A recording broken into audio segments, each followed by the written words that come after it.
Speaker, food banks are seeing unprecedented need. The Parker Street and Furniture Bank says they're getting thousands of extra visits this year. Feed Nova Scotia says food banks supported over 34,000 people in February alone. That's more than 1,200 every single day. Excuse me. Whatever this government is doing, it is not working. Why is this government letting tens of thousands of Nova Scotians go hungry?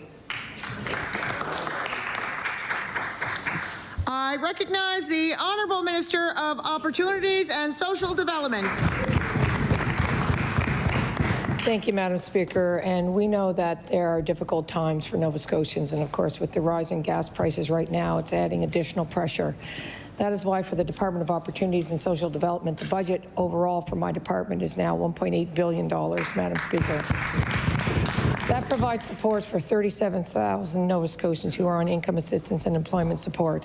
There are a number of supports for Nova Scotians looking to get back into the workforce, for income assistance, for housing supports, for food supports, as well as things like a $20 million increase in the pharmacare budget, Madam Speaker.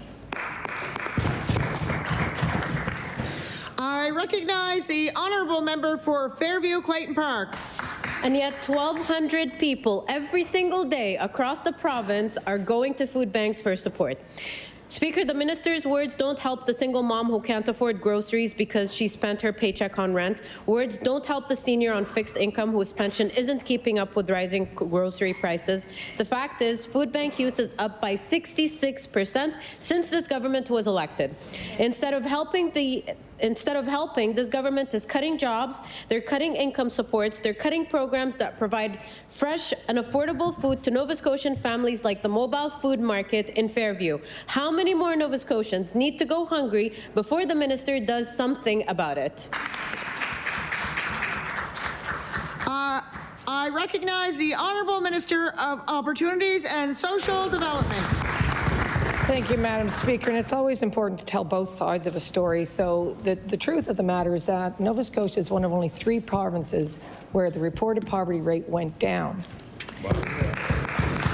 And that is reporting on 2023 data. That does not include all of the investments of 2024 and 2025, which included increased and indexed income assistance rate, $500 million in 2024-2025 for the new income assistance disability supplement, the expanded school supply supplement, the increased earned income exemption.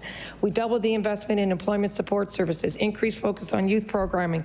And Madam Speaker, just yesterday, the Minister of CCTH announced the $5.1 million total from the sale of U.S. alcohol to go to food banks and community groups across the province.